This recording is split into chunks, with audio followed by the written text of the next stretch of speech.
All right, good evening from here, from my base at Delta, Ogun State, Nigeria. My name is Evan Dusaboyan.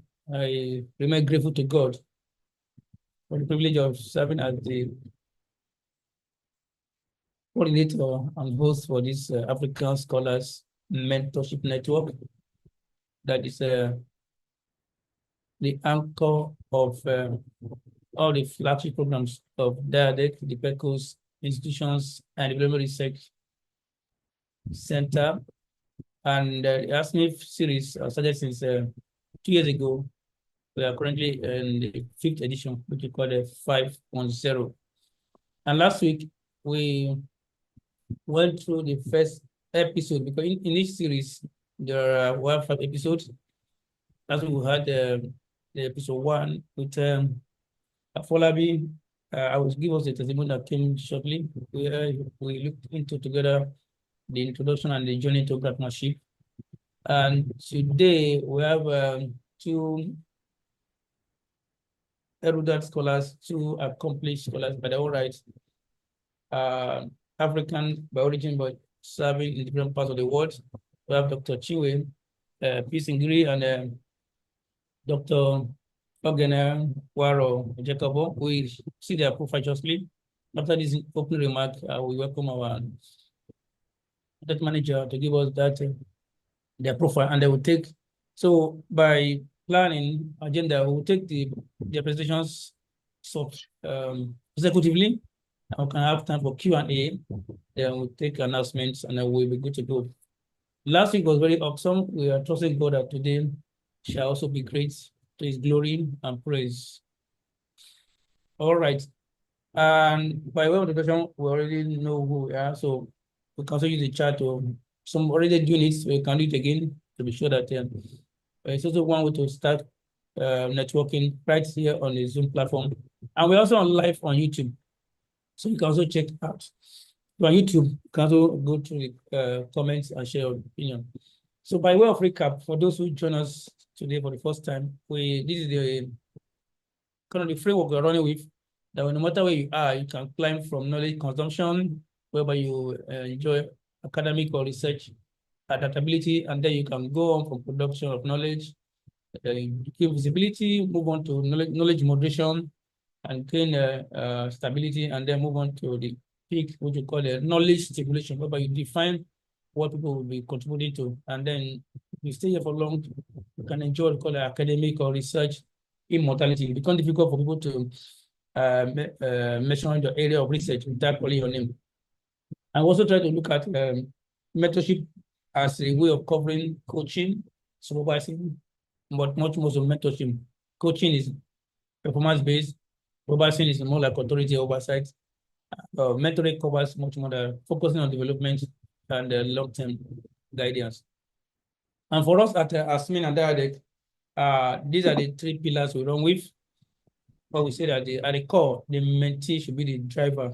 So it should be mentee driven. Where mentee is the captain of the ship or the flight, and the mentor only serves as the co-pilot.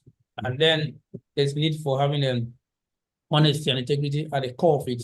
For trust, transparency, confidentiality are essential in a good mentorship that we work. And then to be sure that we're making progress in any mentorship, there's need for regular checking progress and evaluation. So these are the 3 pillars we work with on this our mentorship network, which forms our framework, which we have presented in a number of places. Relevance of mentorship is limited, but we just centered on it gives opportunity for connections and opportunities for networking, and the skill development and career development are there. Are much more so build our confidence and self-esteem in our career and research. And it applies to every field of endeavor, whether you are as a scholar, whatever it applies there. Okay, and we also discussed how do you choose a mentor. Most of your goals have been set, you've done your self-assessment. How do you choose a mentor? And one of the things I was presenting to another workshop I was speaking in Germany in March, I just come up with this, the acronyms of mentorship. While your person that will be your mentor should be able to motivate you for progress, and the person able to exemplify what you are doing, then nurture your idea or dreams, target or potential. It's not about your present state, it's about your potential. And then observe why you grow, observe your growth, then relate with resolve. Okay, setting boundaries, simple but principled. Okay, so with that, I don't want to spend time on this. I can jump into our scholar who are on ground. We saw last week the uniqueness of our 5.0. The number has been increased over time, particularly number of the percentage of female registration from 39% in 3.0 to now 45% plus. So which is a good one, showing kind of a gender equality. And we have many of them joining up for the first time, which also showing that we are reaching out more than previous editions.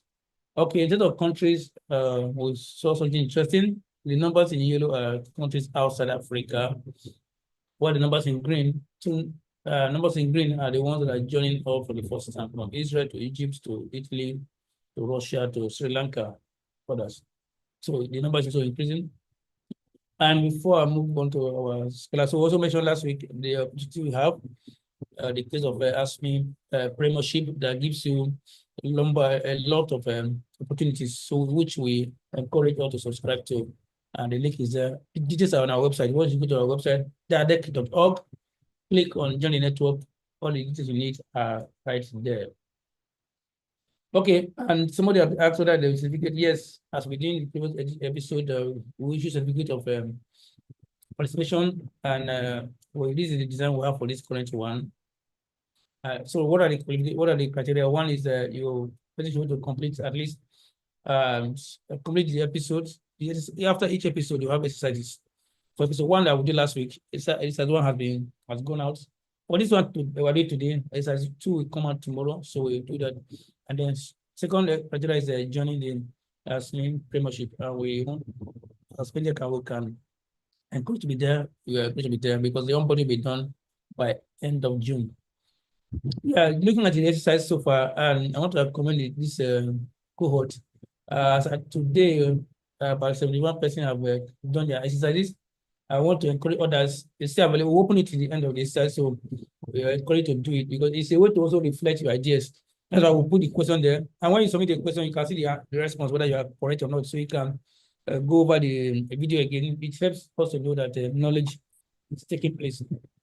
Episode 2 will come out tomorrow. So let's get started. So on that note, we'll come to announcement later on. So let's quickly welcome our scholar who already on ground. So we'll just take them Gabriel Jakov first, and then in subsequent consecutive manner. So at that, please let's take the citation as we go on. It's already on the screen. Thank you very much, Prof. First speaker this evening is Dr. Jakov. He is an assistant professor at California State University. He has worked at the Department of Women's and Gender Studies and the Faculty of Nursing at the University of Alberta, Canada. He has previously lectured at Kwara State University, Nigeria. Dr. Jakov's interdisciplinary research lies at the intersection of music making in Africa and African diasporic performance spaces. He currently sits on the Department of Music and the California State University BH scholarship committees and has won multiple institutional, regional, and international grants and scholarship awards. Okay, let's take the one. So just and our second speaker for the day, I call her Madam AI. Dr. Chinwe Peace Igiri is passionate, innovative, and impactful leader in artificial intelligence and education. She holds a PhD in software engineering from Amity University, Rajasthan, India, and has carved out a niche in machine learning, AI, and interactive teaching tools. She has a master's degree in computer science from the University of Port Harcourt, Nigeria, and a bachelor's in engineering from ESUT, Nigeria. She is the acting director for open distance and e-learning at Mountaintop University, where she plays a pivotal role in shaping digital learning strategies As the technical editor for the Cavendish International Journal of Science and Technology, she is deeply engaged in advancing research in AI and computing. Dr. Igiri has led workshops on AI applications, interactive teaching tools, and digital transformation, impacting educators and students across Africa. Please silence together as we welcome our participators for today. Thank you. Okay, so we just take it. Dr. Ogenewa Jacob, please, you can share your screen and they will run to you. So between 25 and 30 minutes, and then we'll take a piece in Giri, and then we'll go to Q&A. Over to you, sir.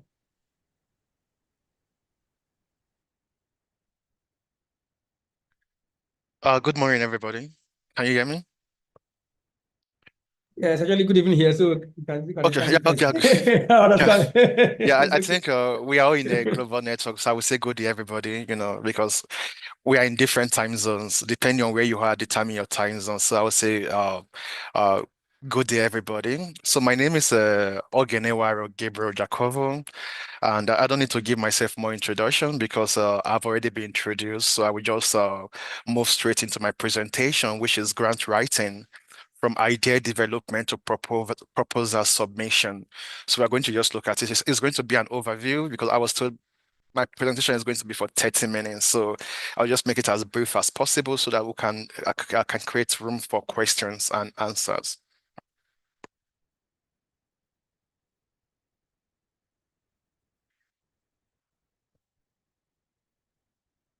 So my presentation is going to cover the introduction, where I'm going to look at narrative development and time management. When we talk about narrative development, most of the people call it proposal development, but in the US, they usually call it narrative. What is your narrative? Narrative, you may hear me use narrative or proposal, so any of the ways can go into it. So proposal is all about inclusive of everything. Why the narrative is all about your ideas, writing your ideas, what you want to do, how you want to do it, and the process that you want to that you can that you want to use to achieve what you want to do. So we're going to look at researching and planning, reviewing the criteria for the grants you want to apply to, and we're going to look at required materials and also additional materials. And after then, what happened? What about the decision? If the decision is positive, what should I do? Or if the decision is negative, what should be the next stage? So all these are what I'm going to look at in my presentation. So before we start, I want to ask a question. Why are you here this day or this PM, wherever you are? If you're in North America, depending on where you are, if you're in Canada, you are in morning. If you're in Los Angeles, you are in morning. If you're in Toronto, you're already in afternoon. If you're in Nigeria, you're already in the evening. So I just asked a question. Why are you here? You can drop your question in the chat box, just to let me know why you are here today. And why do you think this program, or what do you want to gain from this program? So let me just see the chat now. To acquire knowledge, to learn, network and improve, grantmanship. Okay, those are very interesting stuff. So which means probably we all know why we are here. So yeah, I think that's very interesting. To better make an impact, to learn. So I think we're having more about learning, networking, and also to develop our craft in grant writing and also to form a network. Because one thing which I think the second speaker is going to talk about, because she's coming from the sciences, that's what they call principal investigators and co-investigators working in team in the lab to generate ideas. So that network is very, very important. And also to gain insight, knowledge. Those are very interesting. Yeah, thank you for sharing those informations. No, I also have to ask another question again. Have you ever written a grant before? Have you? Because we all know why we are here today. So the next question I'm asking is that, have you written a grant before? If yes, how was your experience? If not, or if no, do you have any grant in mind that you intend to apply for? So just drop the comment on the chat box. I will just glance through it just to make sure we are all on the same page.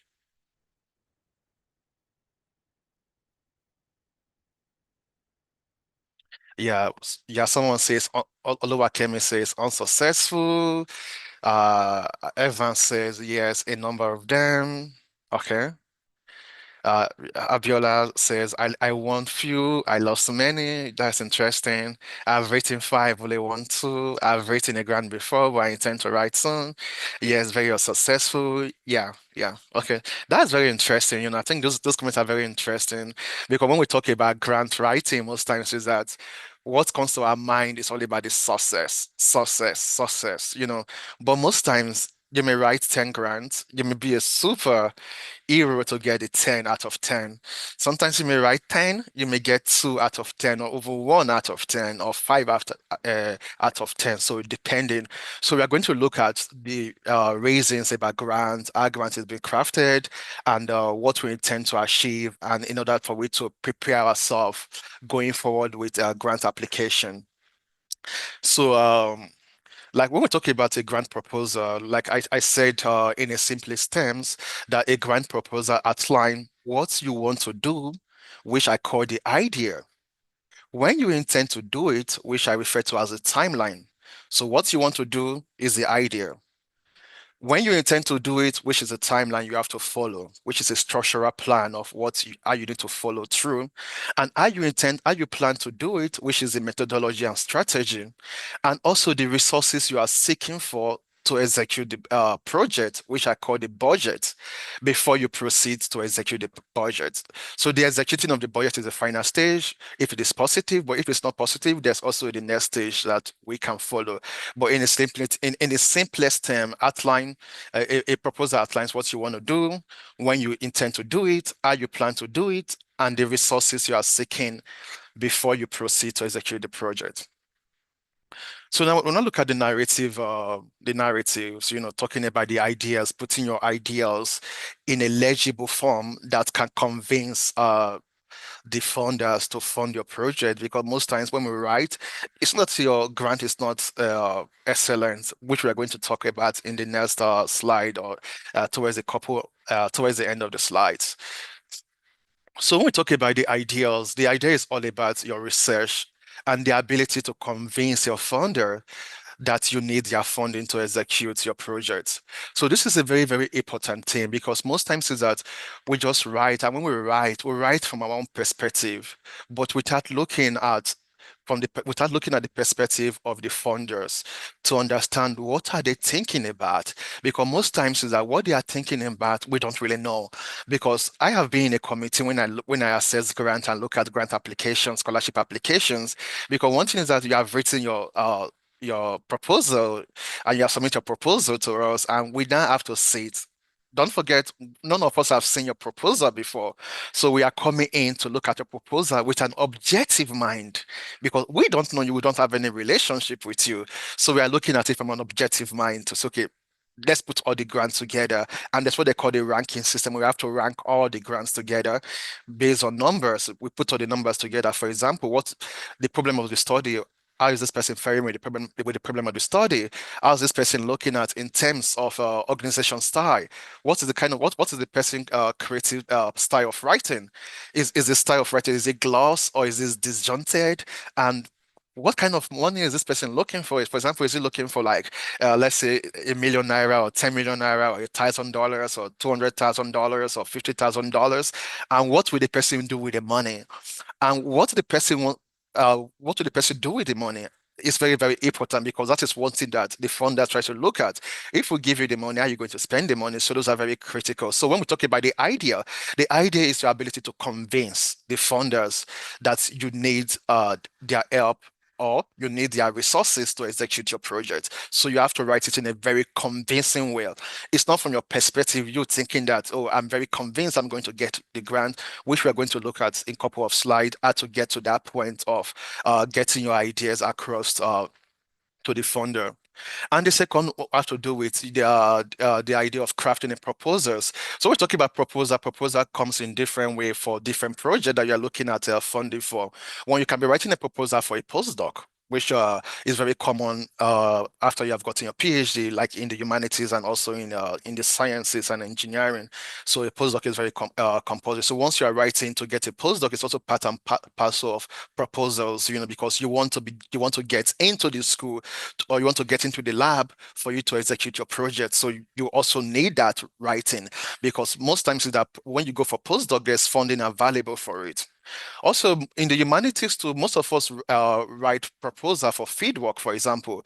Like for me, my PhD look at Boko Haram, for example, issue of Boko Haram in northern Nigeria when I was doing my PhD, and I got about $90,000 from the Kilam Trust Fund to embark on my study and do my research in northern Nigeria about Boko Haram itself. So you can also get funding for that to do your fieldwork.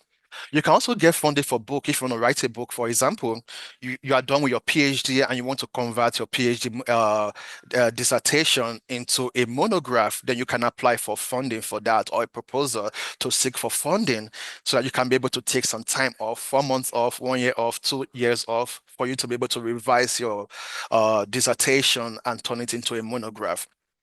We also have proposal writing for projects such as conversation cafe, which is very common in medical sciences, in human sciences, and also in the humanities, where you have to study about people and let people come up with the solutions, with the solution of problems that affect their daily lives. We also have intervention for musical concert, for theater production, and also for art exhibition. So when you consider there are diverse ways that we can put in our energy to ask for funding to support our project, what we do as scholars. And one thing which I understand too, like depending on where you are too, if you are in the academic field, for example, writing application for grant or writing grant proposal is a prestige to the university, whether successful or not successful. And it also counts towards your tenure, which means it counts to where you becoming a tenure with the university. So they want to see what you're doing in terms of your creativity and in terms of your writing skills. How many grants did you apply this year? How many were successful and how many were not successful? And one thing that the university might looks at is that they grade the unsuccessful grant, and they also grade whether the successful and unsuccessful grant always carry different measures of skills depending on the rubrics that they use to award grade for those skills or those things you are doing in terms of your creative work. And also the essence of crafting your proposal is to convince your funder, like I said from the beginning, that your project is worth funding among the 100 they receive. So when you are sending your proposal, you are not the only one that is applying for that project. Many other people are also applying for that project. And everybody within their own right frame of mind believe that they are potential awardee for that grant. They are potential candidates to be awarded that grant. So everybody are putting in their grant at the same time. Most times you may see lesser grant submissions. Sometimes you may see multiple grant submission. So depending on how wide and the areas that the grants express in terms of what they are looking at, determines the numbers of grants or applications that they are going to receive. So we are going to look at the types of funders, because I followed this thing from season 1, season 2, season 3. Now we are now in season 5, which is 5.0.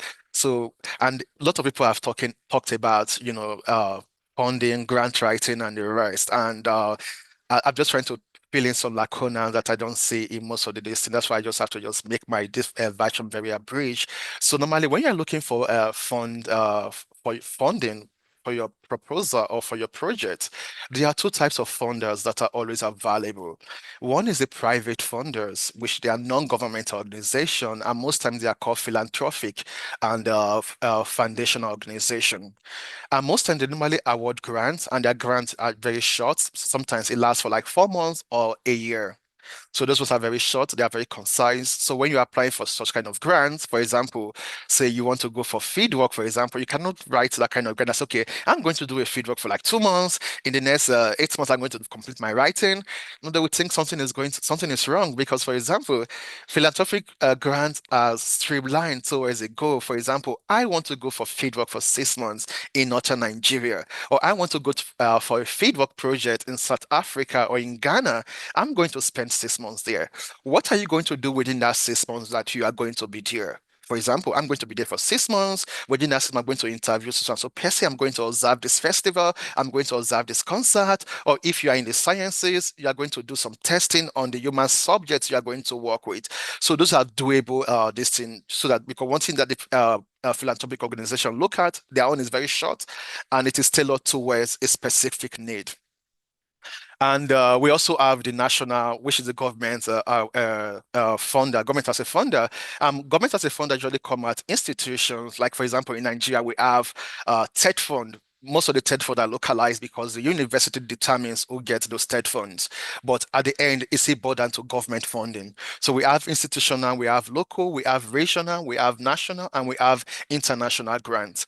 And one thing with government grants is that they are multi-year projects, which means they can last for 2, 3 to 4 years, depending on the extent that the grantors can afford to give you. So maybe the first year, maybe you are doing your scoping review, which it is expected that before you apply for grants, you already have some layers of scoping review. But most times, the scoping review can also be part of what you want to do. So scoping review is for you looking at what have been done in the area and try to look at the lacuna and how your work fall into. The second year may be, okay, for example, in my second year, I want to do conversational cafes, for example. Like if you are looking at women and gender studies, for example, I want to look at issue of divorce rates or financial dynamics within African immigrants in the diaspora. So you may want to take 1 year to look at that very stuff and look at it, in critical terms. So most time government project is not what they rushed into. It takes time, it takes diligence, and it needs expertise to go into that.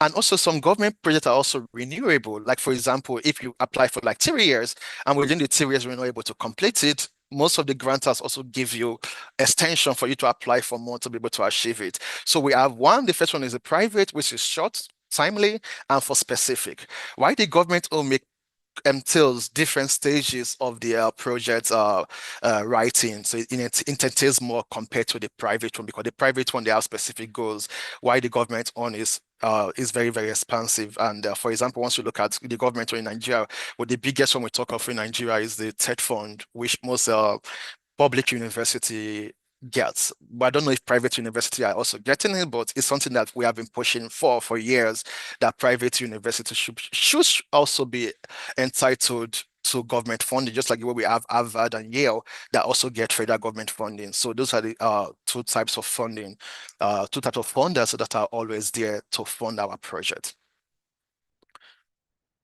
So when we talk about the narrative details now, is one thing we have to look at is the topic.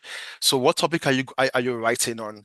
And one thing we always talk about in terms of the topic is that your topic needs to be what center on what you want to do, and it should be a catchy phrase. The catchy phrase like unravel the Pandora box that you want to open, so it gives an insight to what you want to do. So the topic should be well captivated. It could be a phrase, a long sentence, but not more than 20, 30, 40 words count.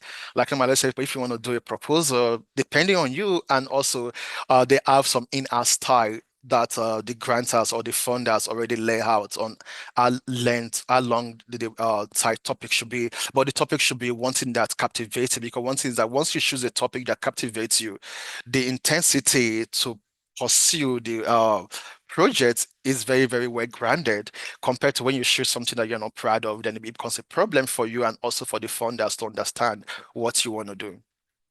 So we also look at another thing that you need to put in the narrative is your research aim, the value your research is going to add to your discipline, and also the objective of what you want to do. So in this paragraph, we talk about what you want to do, the research aim, what your research set out to do, and you look at it in holistically. You write it, okay, my project intend to examine this XYZ, and also to further a research in this area, so it is what you want to do. So your research aim is, what did I really want to do in this my research topic? What did I want to do? Like we said, for example, if you're looking at philanthropic funder, for example, what aim do you want to look? Are you going for fieldwork for like 6 months or 1 year fieldwork, which is doable, or you're going for 6 months, then the remaining 4 months you're going to do your transcribing of your data. So if that is possible, then you have to look at. And also, what is the value What value is your research bringing to the table? Because most times is that I always see people will just come up and say in proposal, oh, nothing have been written like that before. And when you just go to a simple Google search, or for example, which we use it normally in the humanities, JSTOR, for example, or you go to googlescholars.com, for example, and you just put what this person is talking about, you find random, countless tons of thousands of works in that very area. But even though we have thousands of work in that very area, your research aim may be different from what the person have looked before. So you have to acknowledge, yes, this thing have been done before. Somebody have written about this, but my aim is different from this person's aim because my aim try to look at this, which this person they don't look at. So that gives us a very clarity into what you are talking about and also what value will your proposal add to society once it get funded. So that is very important. And the objective. What objective is driving you? What do you want to do? So those are very, very important. And you need to make it in a very concise and a very a good appealing way. Like in the humanities, we use the narrative style, which we call most time we usually call the prose style. You have to bring in yourself, bring in your destiny, and try to tell a story compared to in the sciences when it is very straightforward, backing it with data and upon data to prove you know what you want to do to set your aim and also your research objective and also the value your research is going to add towards the discipline and towards the common good of the society. We also have the research scope and areas, for example. Like, for example, somebody which, like I saw a grant sometimes, the person says, investigating musical culture in Nigeria. Musical culture in Nigeria is very big because, for example, in the Eastern have their different musical culture. But where I came from, we have different groups. We have the Udu, we have the Ogienwe, we have the Okpe. So they have their different musical culture. So you have to be specific. Define your scope, limit your scope as much as possible because you can't achieve everything. Because once you make your scope very wide, funders will not want to fund because they feel that, oh, this is undoable.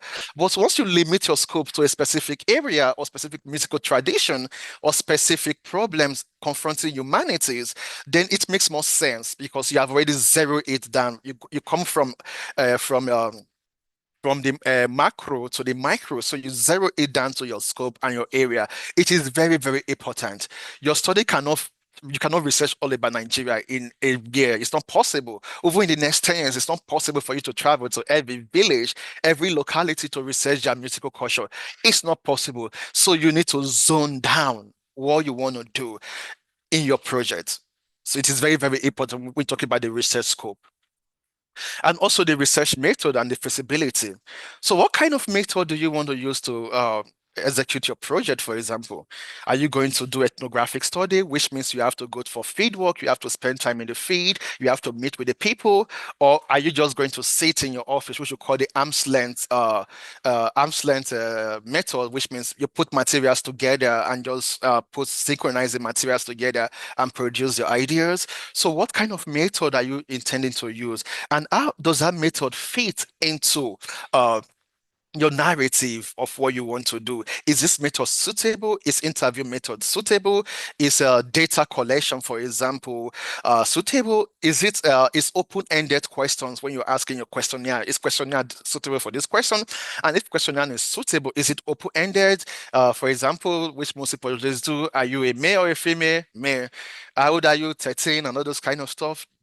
Do you need the geographical data about people? So all those are things that you can say, okay, I'm using the questionnaire method because I want to generate data to look at the outcome, for example, between obesity, for example, between male and female, or you want to look at issues about those in sciences, for example, about child mental health or immigrant problems in the diaspora. So you need a subject matters. And so you need to look at it. Okay, after you are talking about the methodology or the method that you want to use to carry out the research, then what is the feasibility of that method? How is that method feasible to your research? And how will it make you to answer your research aim, the value of your research, and also the objective of your research? And what is the output? Yeah, most time when we write a proposal, which I've said most times, we don't talk about the output of our research proposal.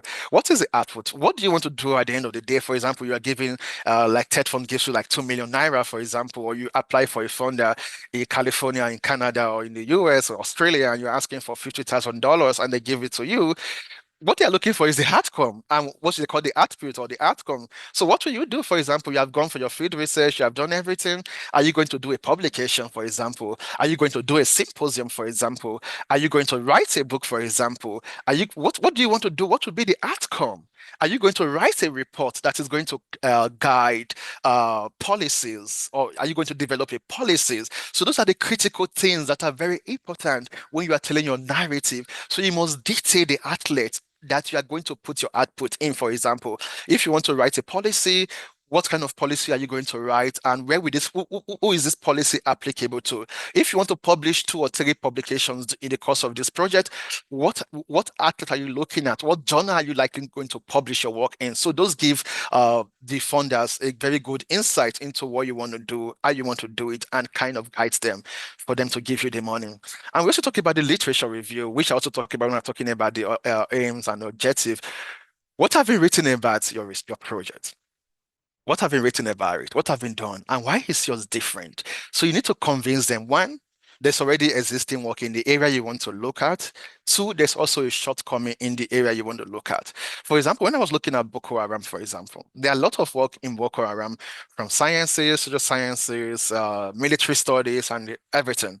But nobody have tailored Boko Haram towards the angle of music. And I said, okay, everybody have done it. Sociology, religion, conflict and peace, social justice. But I'm looking at is in the area of music, and our music try to frame the narrative of Boko Haram. So that kind of gives a very good segue. So you have to start what have been written, and also what where your work is coming in, the lacuna your work is trying to fill, or what is left undone that you want to do. So that kind of gives a sense to the people, the funders, that okay, you know what you're talking about, and there's also an evidence of citation. So this is where you usually cite works that have already been done, according to Evans, for example, according to Shinwe, for example, according to Olubmi, for example. You cite works to foreground that this topic is not new, but the narrative you are bringing in is to fill a void that have not been touched by any other persons. So when I look at the workflow is very important, because when I've judged scholarship, we always look at the workflow. How much are you asking for example? And what is the timeline? Which you have to have. We also talk about the research scope, the areas, and also the method. So what is the timeline, for example, that you want to look? So for example, you're looking for like a 2 million naira, for example. Most people will just get that 2 million, for example. What if you don't do the project, for example? Normally in the diaspora, you get black spotted, but I don't know in Nigeria if they black spots you for not completing the task. So they want to know, okay, if we are going to give you this money, what do you want to use this money for? And what is the timeline? Like most of us in North America, for example, the funding is domiciled with the university. The university is the one that have that fund. The fund is there for you to assess, and the assessment of the fund is based on the contract you sign with the funders. Okay, in this first stage, okay, I need like $100,000. In the first stage, I'm going to do work with $20,000. Then once the first stage is done, you go for the second phase. So you follow a systemic timeline for you to achieve it. Yeah, like most of you said, when I asked the questions, that how many of you have applied for grant before, and what was the outcome of that application? Some of you said it was not successful, and some said it is successful. Thanks so much. I know the passion is burning. If Yeah. we can work towards around the Okay. next 5 minutes, that would be great. Okay, we'll yeah. come So back to Q&A. Thank you, okay, sir. so when we look at that is that the professional, so what we talk about that is that feedback is very important. Most time when we write our proposal, for example, we need to give it to somebody to read, which we call the peer reviewer. Send your work to a peer reviewer to read. The peer reviewer should be in 2 phases. The first are professional in your field, and the second are not professional in your field. Because most times, people who assess your grant or your proposal, most of them are not experts in your field. So you need that non-expert eyes to look at what you have written for them to give you feedback. So that is very important. One, professional person to go through your work and give you feedback, and also the non-professional person to go through your work and give you feedback, especially those in engineering and medical sciences that use a lot of jargons that are not common with us who are in the humanities. So we have to look at researching this. We cannot overemphasize it. The first thing you need to do is that once a funding call comes out, what you need to do is look at the eligibility criteria. For example, is it regional or discipline? Some people will tell you that, oh, we're looking at a grant for issue of Boko Haram in Sub-Saharan Africa, they may only include Morocco for it. No, they may only include Niger. They won't include Nigeria. So if Nigeria is not included and you apply, you will likely get denied. What is the application deadline? And how much grant is available to be granted? For example, you're looking for like 1 million naira and they only have like 500,000. So which means if you have to cut your budget and streamline your project to meet with the 500,000 that is available. And also the word count. How many word counts are they asking for? Are they asking for 500 and yours is about 1,000? Is going to be problematic. And most of them also have formatting styles. So most of them look at the formatting, they put research aim, research objective, methodology. If they put those headlines, follow those headlines because that is where they're going to grade you based on research aim, research methodology, budget. Just follow the headline, copy the headline and fill in your fill in the blank with what you have written based on the narrative. And also know if your proposal falls within their funding. If it does not fall within their funding, you're not going to get funded. And also familiarize yourself with their in-style requirement and evaluation criteria. And also, most of the funding also requires later from institution. For example, if so institution are aware that you are going to apply, don't forget we're talking about government and private. Most of them they give the money to the institution. So the institution should be able to say, yes, this person is in our institution. We are where he's going to apply for this grant, and we are going to support him with our laboratory and everything. So they must see that very significant commitment from the institution. Also, if you are example, like in the sciences, they have a multiple collaboration. They have the principal investigator and they also have the co-investigator. You need to get a letter from the co-investigator talking about their involvement in the research and how their expertise falls within what you're doing. And also your resume is very important. Your resume wants to show the funder how many publications do you have? Do you have talent? How many grants have you applied before? How much have you won before? But if you have not won grant before, it's not a red no for you not to be granted, but your resume gives them a overview about who you are and what you're capable of doing. And some also have asked for biographical skills, which talk about your personality, your education, and how it fits within what you want to do. And we also have ethical approval. Have you applied for ethics for human subject, for example? Because, for example, like me, I'm an ethnomusicologist. If I go to the field to talk to people, I need to be guided by ethics. So what ethics approval by SIG before going to the field. So those are very important. And also the executive summary of everything you are going to do, including your budget, including your narrative, including the funder letter and institution letters. And also later for host, if you're going for postdoc, you need to get a letter from your host that they're going to support you. Then now we now have the next, which is likely going to be like the final talk about my presentation is a decision. So let's say, okay, you applied and your decision was positive. So what should you do? You have to review the contract. What is the contract talking about? What is the mode of engagement between you and the funder? So you need to study that. And also, if, for example, in the process of you executing your work, you cannot be able to meet the target, you can write to your funders that, okay, I encountered this difficulty, is going to cause a delay, or I'm changing my scope of study to include this scope. So you need to notify them as soon as possible. And you have to keep a communication with them and also notify them of each phases you have completed. And if the outcome is not is negative, maybe you were not awarded with the grant, that is not the end of the story. So what it means is that it's not that your work is not it's not that your work is poorly written. No, it may also indicate that they are more outstanding proposal, or the proposal is not feasible within their context, or your proposal does not align with their priorities. That could be the outcome. It's not that you have not written where you have done your best, but it's just that it does not fall within their project feasibility, it does not align with their priority, or they have many outstanding proposals at the time you apply. And also, one thing I always say, people, once it is a negative outcome, request a copy of the assessor's reviews to understand the strengths and weaknesses of a proposal. Because most times we don't ask for those reviewers' comments. Those reviewers' comments are very important because most times when we write for publications, for example, we get feedback from the reviewer one, reviewer two, reviewer three, stating about our strength of our work. So look at the strength of your work based on the reviewer's comment and also look at the weakness. So you focus more on the weakness of your proposal and try to strengthen it. And once it is straightened, you can reapply again for that same call the next year. And finally, conduct a self-assessment of yourself. After you have known what went wrong based on your weakness, conduct a self-assessment of yourself to identify what went wrong and how to avoid these issues in future applications. Thank you.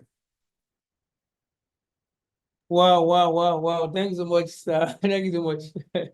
And if I leave you going, you say it tomorrow. I will say in the life, if I leave you. All right, thanks so much. We so comments are already coming in. Thanks so much, Brice. Let's get them coming. We'll take them together. So let's quickly now jump to the next presenter, Dr. Chinwe Ngiri, aka AI expert. So over to you, man. Share your screen and let's go. Thanks so much, man. So let's keep our comments coming. So let's put it there. We'll take that together after this second presentation. Thank you. I have the space now. You are muted. We can't hear you. You are muted. You are muted. You are muted. You are Oh, muted. sorry. Yeah. Thank you. Let me start by sharing my screen. But before I share my presentation, I have an interactive session for us. Can't find it. Let me skip. Okay, let me copy this link. I'll paste it on the chat. Okay.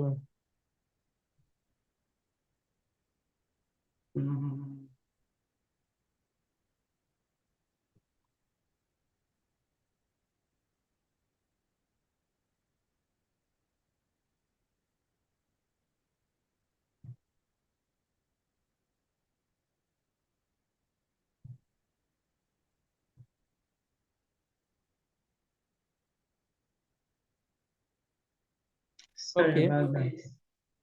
Okay, I'm there.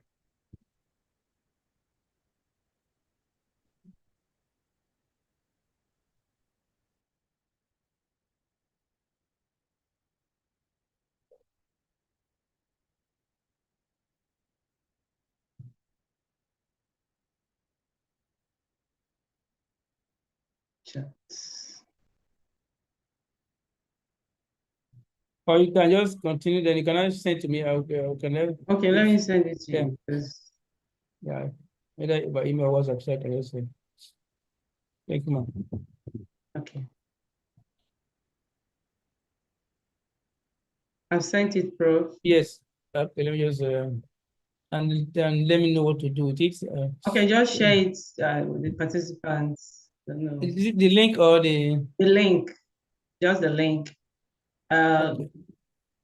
Just click on that link and join in this icebreaker session. Okay, I should put the link to them, or I should open the link. The participants should click on the link, all the participants. If all right, so that's the link, everybody. Can we see the link? It's menti.com. So yeah, menti.com. Yeah, so that to click it, okay.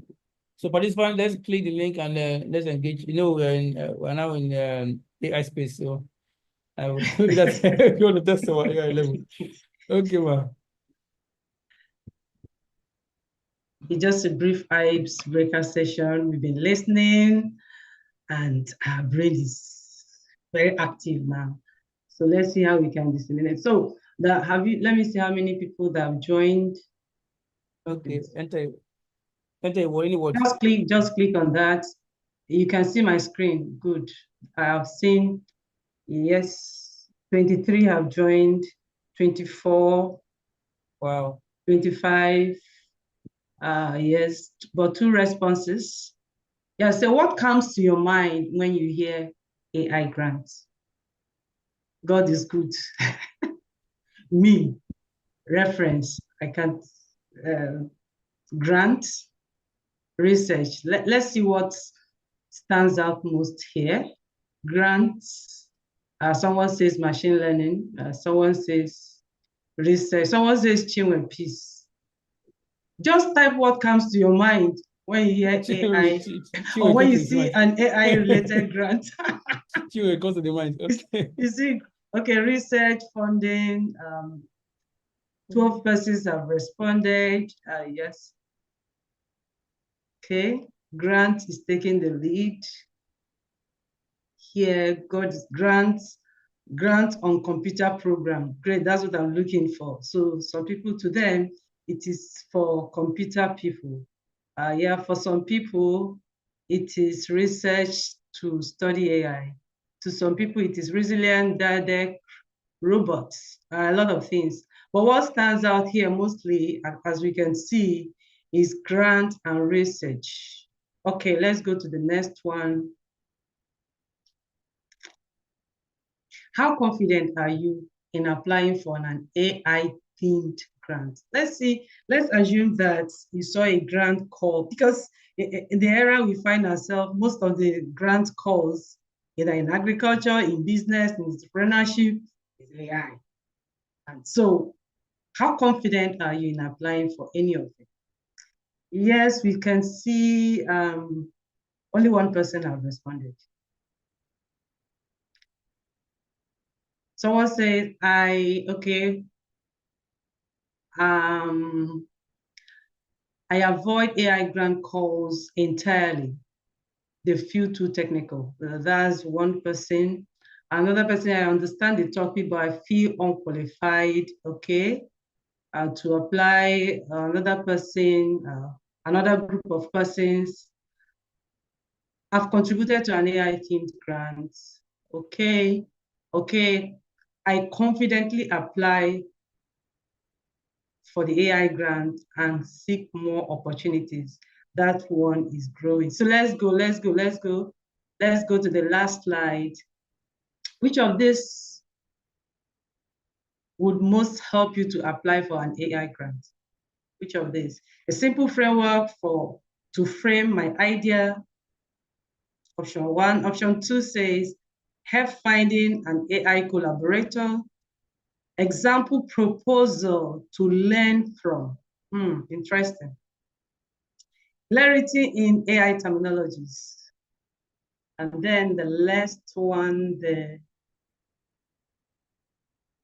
confident. Okay. So we can see we have 6 persons saying an example proposal to learn from. Okay. Clarity on AI terminology, 4 persons.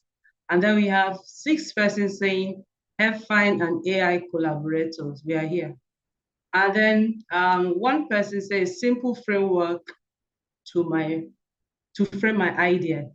Then time and confidence. Okay. So we have 24 respondents from 37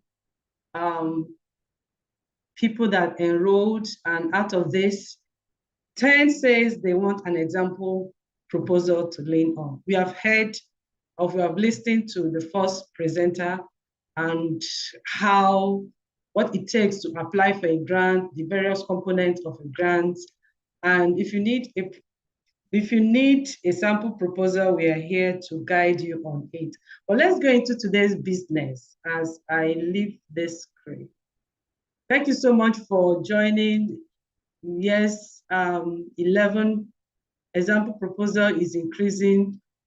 We'll share this result with you so we'll see how we can address this. Prof, we'll see how to address this. We'll share the results with you. Yes, boss, at your command. Okay, ma. Yeah, at your command. Let me stop sharing and share. Let's go to today's business.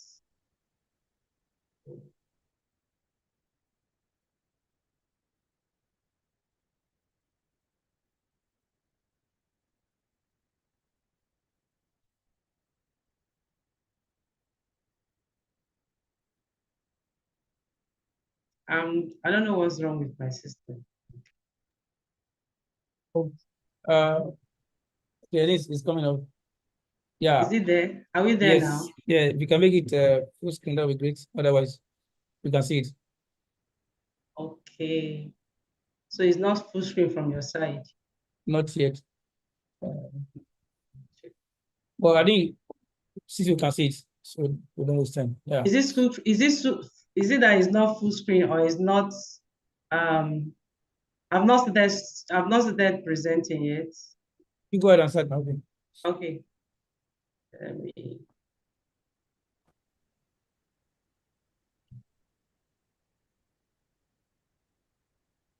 Yeah, fantastic. Is it full screen now? Yes, it's fantastic. Okay. Yeah, great. So, Yes. thank you so much for that response.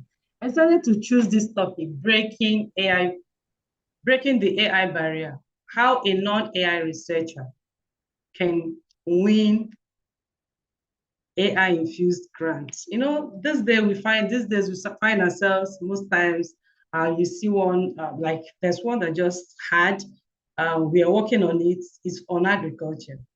And there is need for AI to be integrated into it.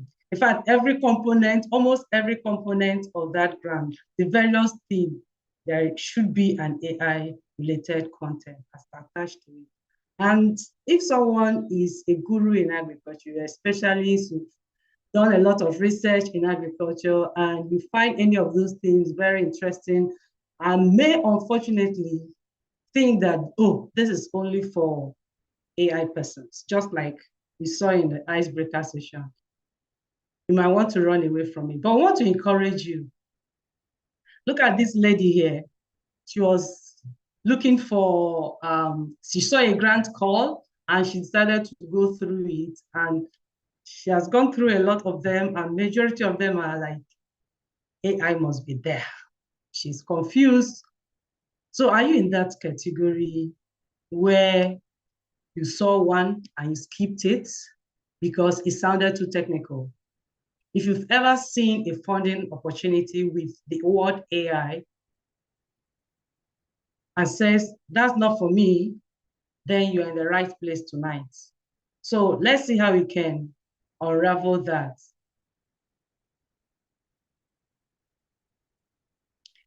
This is a hypothetical story. A colleague, although it has happened, but we didn't get to the end of this story. A colleague of mine saw a grant call on public health, and he was like, Chiwe, you're into AI. How do we address this? This is my expertise, this area, I've done a work related in this area, but they want an AI to be integrated into it. And he was almost losing confidence to go in for it. But when he contacted me, I said, okay, it's something we can do. This is how we can bring in AI. In fact, I don't have any idea about what you want, the theme you want to work on. I have no idea. But if you ask me, I have techniques we can use to achieve one or two things in this area. And we went ahead to do the application. Like the first speaker mentioned, we didn't win that grant, but we didn't lose confidence that we will not apply for that. So what is the myth versus the reality? The myth is that AI grants are for AI experts only. That's not true. The reality is that AI is a tool to enhance your research. I want to shock you that so many AI specialists or experts do not know where to apply their technology. That is the truth. They know how to use this machine learning, they know how to use this AI technology, but when it comes to where to apply it, they don't know. Professor Evans might know the person I'm talking about. I brought someone into our team, and the person's problem was that I know a lot of AI methodology, but I don't know where to apply it. That's just my problem. And someone connected him to us, connected him to me, say, meet Chiwe. So, and we happened to be working on a project during that period. And he called us. I said, okay, are you interested in joining us in this project? He said, where will he come in? I said, you bring in your AI expertise. And the other persons bring in, or they will bring in their technical expertise in climate, something that has to do with climate. And we all came together, put the grant proposal together, and we submitted. So what I'm saying in effect is that the AI specialists are empty without an application area. And most times they don't even know what problem to solve, because the only thing they know is that they know how to write the code. They know how to play around with the code, but how to address some issues, they might not have that skill. And you are there to bridge that gap. So We say framing a proposal without an AI expert. Let's assume you're looking at a proposal, you came across a proposal and it's AI related. How do you start from? You start from your own domain. Look at your problem, the problem in your domain. Just don't mind the AI aspect of it. Lead with your expertise. For example, let's assume that you have something like, how can we reduce dropout rate in rural schools? And you're like, how do I integrate?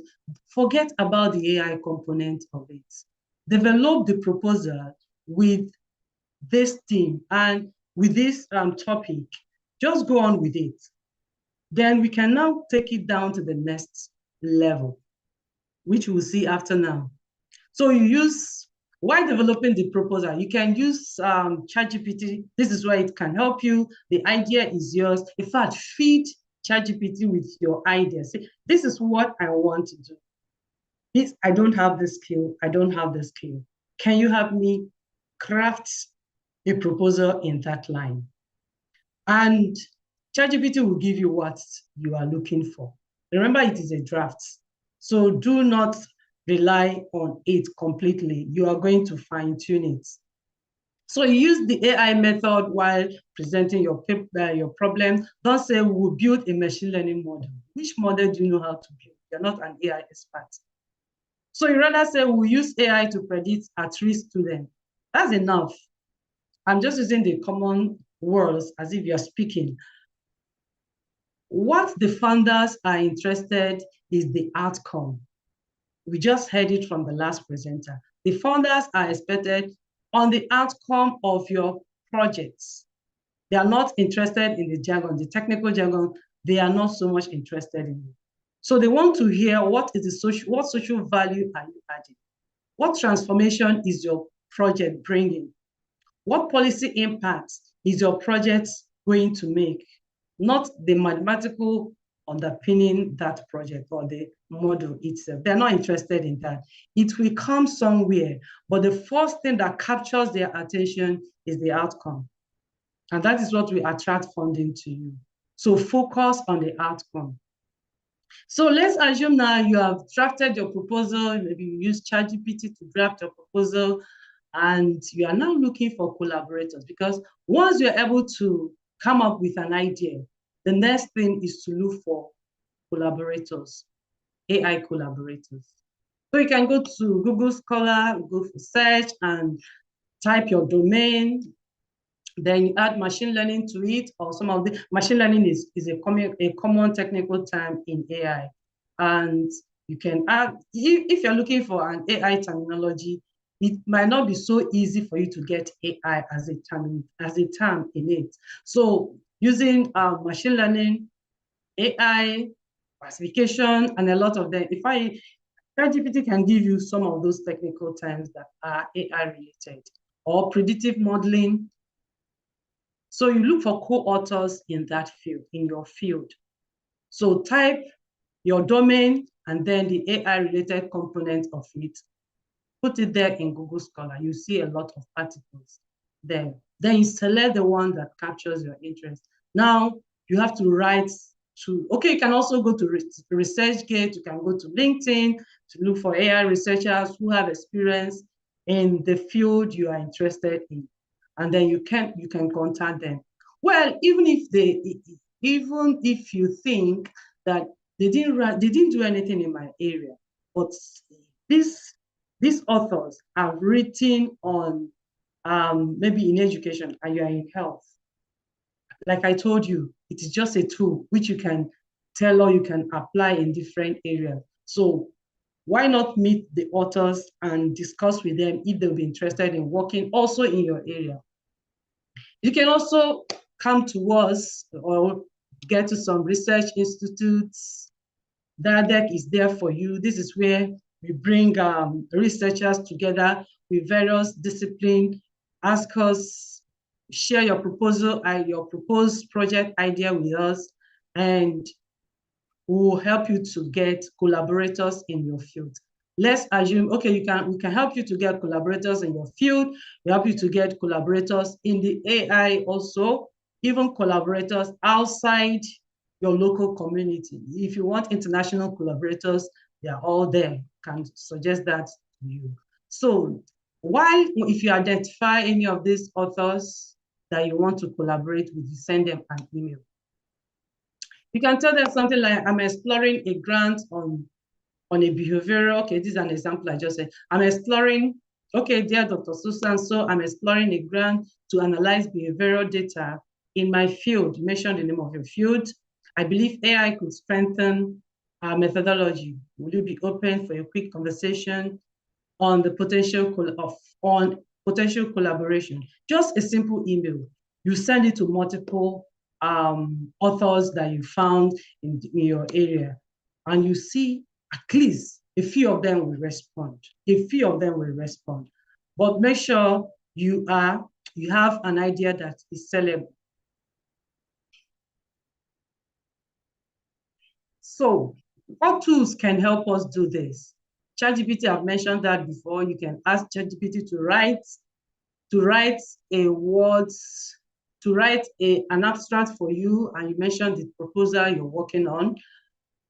Just tell it what you want to do. Discuss with ChatGPT with the mind you are talking to somebody. And you tell ChatGPT, there's a way you can structure, or you can draft your prompt so that ChatGPT will be able to respond to you and give you the required answer. So we can help you with that. You can take care of that kind of training on how to prompt generative AI properly. So that's to be a lesson for another day. So you structure it as if you're talking to somebody. Oh, I am interested in this area. I am working on this. This is my idea. I'm looking for a collaborator in this area. And could you help me draft a proposal on this? You see, ChatGPT will give you something, but don't rely totally on it, because you can make a lot of mistakes. And especially if it gives you references and statistics, please go and verify them before you can use it in your documents. There is another very interesting tool, and that is FundWriter AI. FundWriter AI will help you to structure your sessions, all the sessions in your grant proposal. Especially if you don't know, if you've not even written a grant before, whether you are writing AI-related grant or any type of grant. FundWriter AI, all you need is your idea, because the idea must be yours, must be unique. Is your idea, and then the template for the grant submission and the call. With these three, the FundWriter will help you draft a grant proposal. In the tone, it will draft it according to the tone of the grant call, and also according to your own context. But one thing about it is capital intensive. You have to pay a little fee for you to be able to access it. But you can try it out. Just go to Google and type FundWriter AI. It will take you to the website where you can try it out and see how to play around it. Then you must have Grammarly. Grammarly is very, very critical when it comes to any submission. I don't know if there's anyone that don't use Grammarly, but some people use Grammarly and they don't also know how to strategize to use the tone and clarity. So you have to set your Grammarly tone in order to ensure that it gives you exactly what you're looking for. When you're using Grammarly, I don't know if I will have time to demonstrate the other part, all those parts of Grammarly, where you need to structure and help write some tone that will resonate with the funder.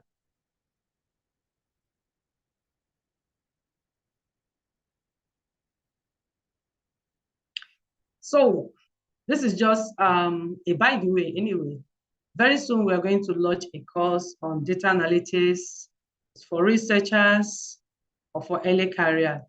So it's going to be practical, based, beginner friendly, and all you need is to have an enthusiasm and curiosity on how to write or how to generate statistical data, or how to build machine learning, how to work with Power BI, how to work with Python tools. You don't need any background programming to do that. You don't need a coding. You don't need to have a pre-coding skill for you to be able to be part of this. It is beginner friendly, non-technical for everyone who is interested in having anything to do with analyzing your data. So this is very important because it will help you to, as a researcher, you must know how to collect data. And these days, we are moving away from the normal, regular, conventional statistical method of analyzing data to machine learning models, which by the time you learn skills in this data analytics we are going to introduce to you, you should be able to build models, predictive models, just with your data. So, and also you need to be collaborating with various data scientists, AI teams. So you are welcome, you need that. You need to be building data-driven grant proposal and with confidence. So stay tuned, we'll tell you more about it. So here are a few takeaways.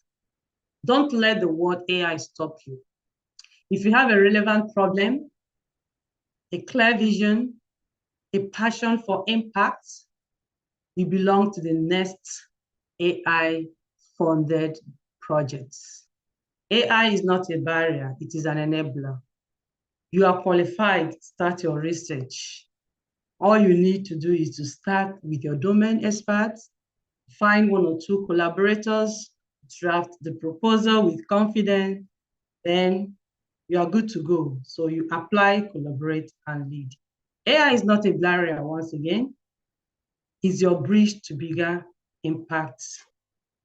That is it. So you can stay connected. My name remains Dr. Chinwe P. Sigiri. My email address is here, and you can connect me through LinkedIn. Thank you. Wow. Okay, let's clap for them again for Chinwe, the AI guru. I call her AI doctor. And Dr. Ogenewaro, thanks so much. Now we have some time to go to Q&A. So you can ask the question on while you're still clapping for them on the chat.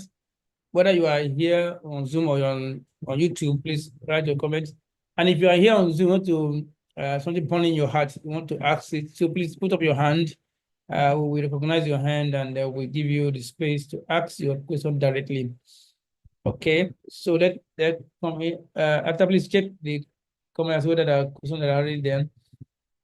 Let's get the question coming.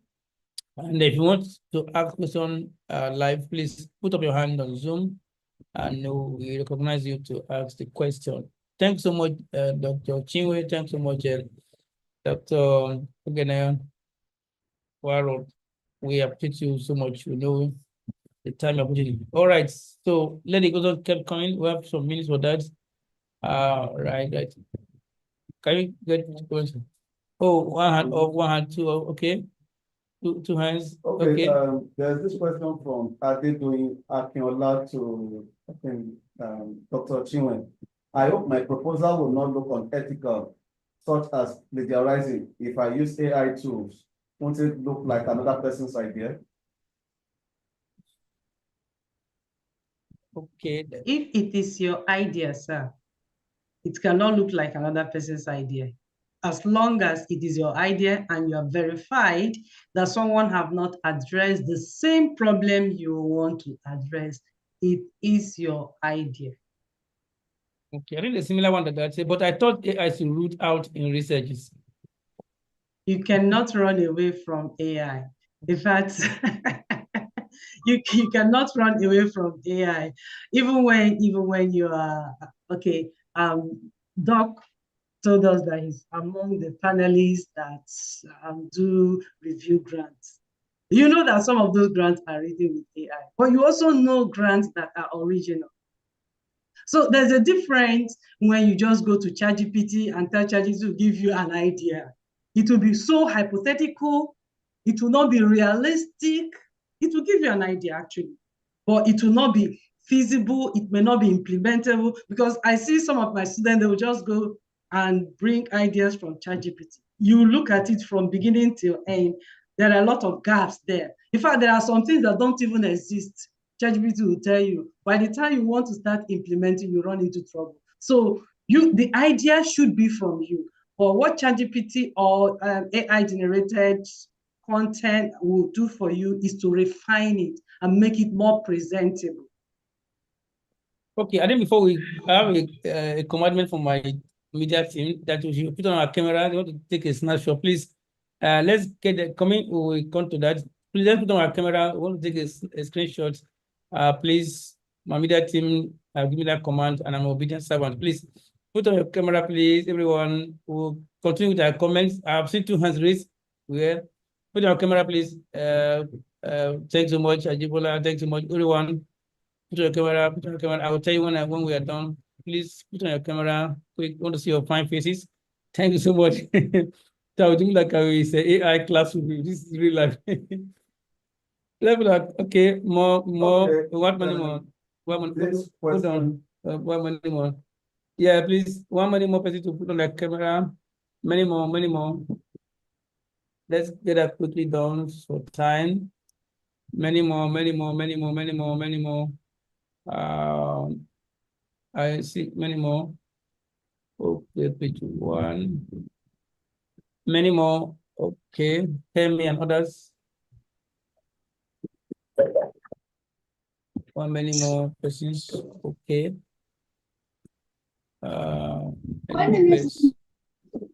Okay. We'll just finish, and I will not take those who are answering so that they will not pin them. And we're not going to continue the Q and A session in the chat in the box. Okay. I think we are good to go. All right. So I saw 2 hands raised before. Let's take a quickly. We'll continue with the ones that are on the screen. Yaro Amici, your hand is raised. And that guy was Breeze. Make it quick, please. Yaro Amici, you have the space. Yeah, thank you, Prof. Thank you, Prof. Doctor, my question is for Dr. Peaks. Sorry, Chinwe Igri. Dr. Chinwe, I don't know, this AI, is there any detector they can use to detect your work, if your work is from a generative AI? And secondly, is there anyhow you can humanize your work to become human reasoning from AI reasoning? And thirdly, what are there any method to run analysis using AI by running, instead of going through a rigorous process, maybe through Stata or those Python, but just upload your data on AI and tell it, run, generate this for me. Maybe you want to generate descriptive analysis or inferential analysis.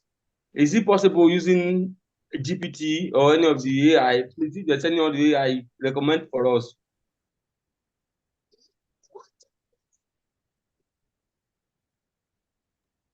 Should I go ahead and address this one?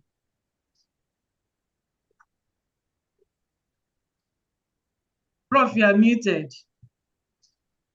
Sorry, Should I go ahead? No, hold on. Let's take these 2 more remaining. So we'll take them together. I just hope I will not forget it. No, you forget. I can remind you.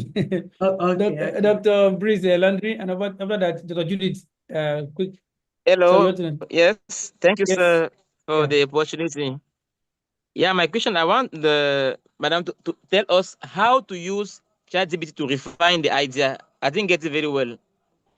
Okay, that's like what Amici has asked. Yeah, Dr. Judith, your hand is, you did drop your hand. I want to answer the, your hand already before. Are you still there? Dr. Judith? Okay. Yes, can you hear me? Yes, make it louder. It look like you're very far. Okay, I'm shouting really. Okay, go can ahead, you hear please. me now? Yes, better. I don't know, my voice is so tiny. Okay, my question is, any of them can actually answer or can actually respond to that, although I think the first person that asked the question has asked part of it. So in the era of artificial intelligence, I wanted them to talk about responsible. Can you still hear me? Loud and Loud clear. and Yes. clear. All right, thank you. I wanted them to maybe briefly talk about the responsible use of AI. Because I know that in writing, because I heard when Dr. Chinwe was giving some my ChatGPT fonts and all of that, they are very good. But either of them can, because I know that it raises some ethical questions. And when you are writing papers, sometimes they ask you to declare use of AI. So I don't know to what extent funders or that could be accepted. Let them just talk about the responsible and ethical use of AI in fund writing, proposal writing rather. Thank you. Thanks so much. I think I think all of you are any of you can answer. I can also train. So if anyone you forgot, let me know. I'll let you know. Okay. Dr. Chiwe or Dr. Jakov, any of you can throw light and I also come in. Okay, yeah, I think I will respond to the last question that was just asked because it cut across both of our expertise, Yes, yes. Because, for example, the use of AI in the classroom is a very big problem, very, very big problem. And at the same time too, because most of the, like in my course, I always put in my course that caveat that the use of AI is not allowed in my course, because most times is that we prefer the human writing skills than the use of AI. Like she talked about, Dr. She talked about Grammarly. Grammarly is okay. Grammarly check your grammar, construct your grammars, and the rest, But one thing with about ethical use of AI is that, for example, once you see some letters or some things, you just know that this thing is written by AI. Because AI have its own language, its own style, its own technicality that comes in every of their work. If you can follow it, but what most people do is like they have the ethical use of AI and the unethical use of AI. The ethical use of AI is that so kind of funders will tell you we don't want AI, or some will say okay, if you use AI, you have to tell them the degree of AI use that you use in the work. For example, you write a data, for example, if it's 100% AI, it's not going to get accepted. But if it's okay, I use the AI to check grammar and the rest, and it's like 20% or 15%, that is it's ethical use because, for example, even me myself, I use Grammarly to check my grammar, which there's nothing wrong about it. But if, for example, like the human factor is based on also AI is based on what you give to it. For example, you have written your work and you put it in AI and say, can you restructure this thing or can you rewrite this sentence? So once AI is going to rewrite it, it's going to rewrite it in your own voice and have your own style. But one thing that is very complicated there is that how can you not develop, so, okay, this idea that have been rephrased or paraphrased by AI is my own idea, because once you just go to a very simple thing on AI, you just put AI checkout, simple Google and just copy and paste those things, it's going to tell you it is written by 60% AI, 70% AI. But at the same time, too, we are in the age of digital technology. Like my university, for example, the California State University, Dominguez Hills, just approved for students to use AI to write. But also, we're also asking the ethical. At what point in time should students use the AI? And to what degree should the AI be used? So once you're using it ethically, there's nothing that is wrong. Like checking your grammar, fixing the errors here and there, it is good. But once you're using it to write 100%, most times we the assessors that assess your proposals, we do see those things that this thing is done by AI. For example, AI can just generate, for example, it's okay, yeah, generate a proposal for me, for example. It's going to generate it for you and give you what they call it, citations. But most time, once you look for those citations, you cannot find it anywhere. And also, most of the AI written works are always generic. Like you can easily just, okay, this thing was written by AI. That's what Dr. Shimon was talking about. Although you have the AI, it's a draft. Come to it, sit down, and restructure it again. So it's going to have that human structure and organization. Thank you. Yeah, thanks so much. Thanks so much for that. That's cultural and ethical perspective. Thanks so much. Yeah, Dr. Chiu, you're the AI technicality or technical. Yes, Doc have almost, he has made my work very simple. Thank you. The thing is this, we cannot run away from generative AI. It has come to play. It has come to stay. Just like Doc said, that his university has approved the use of AI. Even me, when I'm giving my student assessments, sometimes I'll ask them to use generative AI. Why? because when I give them that confidence to use it, they are more careful to copy and paste for me.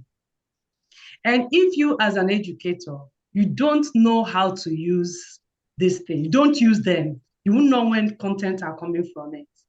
So you should use them regularly. Even sometimes you ask questions, you give it to the generative AI to give you a response. Sometimes I do this because I teach online, and so most of the time we even do our assessment online. Exam is online.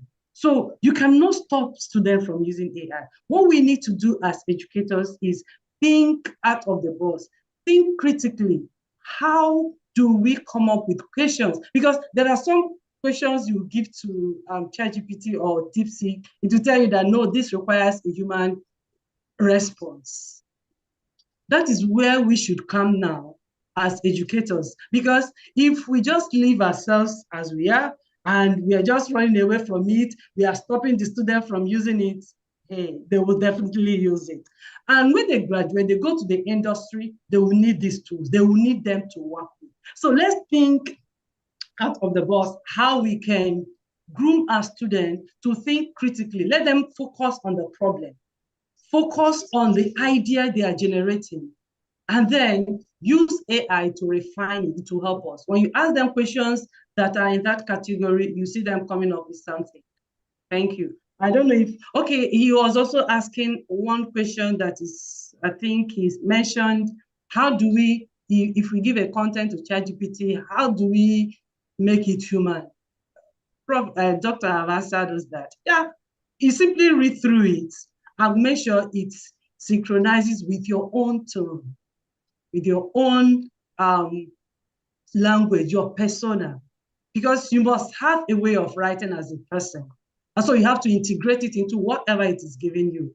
If it's, okay, I saw something like turn it in AI. If you give, even if you copy content from ChatGPT and give it to turn it in AI, it will tell you zero. No, it will not even be able to detect it at all. But you as a human who knows how to use this thing, when content are coming from there, you know it's coming from there, and you know how to grade your student. You can even tell them that this is coming from ChatGPT, and they will not deny it because they know. ChatGPT content are too generic. They are too generic. They are not specific. Most times they are not realistic. So if you have your own idea, it will help you to refine it. Bring it out, sit down, make sure it aligns with your idea. In fact, it forgets so easily. It will start with a topic, it will get to some point, it will just go off and start saying something else. So you should understand all this. And there are some terminologies that are repeated if you're using this generative AI. You can customize this for your use, and such a way that it will only speak like you, and that is you. Thank you. I don't know if I'm...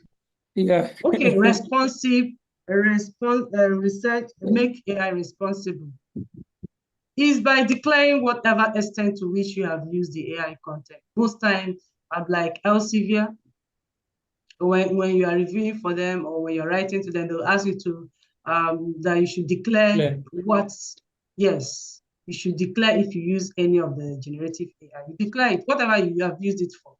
Declare it. Then there is a question on if there are tools that could help you analyze data without going into technical. A lot of tools are there. There are some specific AI ChatGPT tools that you just feed your data, it will generate it for you. And there is a concern. Somebody was asking in one workshop I attended, okay, this is it not AI generated content? It's not, because the data is yours. The idea is yours. It only helps you to analyze it. It's just like when students do research and they give their research work to someone to help them to do the analysis and interpretation and send, then they report and send to you, the professor. What is the difference? Thank you. Okay, becoming much more interesting. All right, do you see a question? Let's go to YouTube. There's one on YouTube, say Fundwriter AI. Is that correct? The other one again on YouTube. If someone uses ChatGPT to assist in writing the proposal, will it be referred as AI generated content and lead to disqualification? I think that's been answered already. Next one again, I was asked on YouTube is what are the issues of using direct wordings from AI? So these are some questions from YouTube. We'll go to did you get those ones? I know some of them will be answered. Yes, the issues with using direct wordings is plagiarism. And anyone that uses ChatGPT will know that your content is coming from ChatGPT. Some of my students will write email to me. It's just from ChatGPT. They'll just go copy it and paste. Even some will go as far as where the ChatGPT will tell them, what else can I do for you? Stuff like that. They will copy. Okay. Copy it and paste to you. I think it's funny. One article that I saw that was retracted, that there was actually ChatGPT because say, well, this for me, this has been done. You can ask experts for further details, and it was part of the conclusion in that particular article. This was from China. The paper was published one fine outlet in by SCBI. It was a very big issue. And that was what led to the issue of this article being retracted because there were so many ethical issues that were raised. Okay, let me see. There's some comments again on somebody saying now I'm convinced that AI cannot replace human intelligence. It is not natural, but it can be natural. Yeah, that's good. Let me go to other comments. There's a hand up, Prof. Okay, let me go to the hand up. Let me just take some issues there. This one again, AI and Turnitin are two issues facing is proceeding professor. Okay. So sure, I also serve as a visiting professor in other schools in Africa. They know they have the Turnitin, they have AI test. So once you submit project, is to reboot the Turnitin for similarity index and also the report for the AI. So they have a limit. I think some schools use 30% for AI and 20% for Turnitin. Is what's your take on that? Yes, Prof. Even now, Turnitin reports, because I've tried it before. I just get content directly from ChatGPT and give it to Turnitin AI generator. It will give you zero. It won't give you anything. Why? It's not reliable. To tell you that it's not reliable. So that's a big issue because I know. Yeah. Okay. So we as humans should be able to rate AI generated content. Okay. It's very easy because it's common. It uses the same language, the same terms, the same. Okay, there's another one. Let me from if you go for. Okay. I think I want to. Okay. It's a good for you, sir. So you can take it. Say, can a grant proposal be awarded to an individual who is not in government or private organization? Can you get that? So let me meet everybody, please. Somebody is talking. And okay, thank you again, sir. Can a grant proposal be awarded to an individual who is not in government or private organization? Dr. Oganewari, can I take that? Okay, yeah, because one thing that the funders does, and thanks, Dr. Shane, I just want to respond from where she just stopped, because most times I use Turnitin for my assignments, and at the same time too, you're always advised, you're always cautioned that Turnitin is not a plagiarism detector. It only gives you similarity that this person lifted from this place. All you need to do as a professor is to look at where is this thing lifted from, and you check. If the student did not cite it, then you have a right to tell the student that you did not cite this material, becomes a problem. But at the same time, too, you cannot use it as a sole distance and say, okay, the person plagiarized. No, it's not. Let's just get that in clear. So the Turnitin is not a plagiarism dictator. You just look at similarity between the terms. And also AI too. AI uses a very big complicated to in institution. Like we find out this say that a student from Yale is suing the university because the university believes the student wrote his dissertation with AI, and that is it becomes a legal case for the school to prove that this thing was written by AI and not the student. So most times institutions try to caution with faculty against a blanket okay of student that they use AI. But at the same time, too, AI work are always generic. Then to the issue of can the funders fund somebody who is not in private, which is non-profit organization or government institution, yes, they can fund you. But one thing that the funders want to be assured of is that if we are giving you funding, your school is the one that is guaranteeing the funding. Like I said, the money is going to be domiciled in the institution, for example, in the NGO that you're working with. But once they give it to an individual, the individual will just elope and the money is gone. So there is no security that once the money gets to you, how will the money be utilized? It's not there. So that's why they usually give more people, they give more focus to people who are already in a private institution like NGOs, working with NGOs, and also those who are in government or private institution who are teaching, because they believe that those institutions act as a assurance or a guarantee to the funding that they're going to give to you. So I think that is the pros and cons. But once you're just like a solo person, you can still ask for funding, you can get it, but you have to prove that you have done grant before and you're a very reliable person, that once the money gets to you, you're not going to buy a house or build a house or build a hotel or run for local government election or councillor election. You are going to utilize the money for the purpose in which you are giving the money for. Okay, thanks so much. We'll take one hand on and then we'll continue with your comments again on the chat.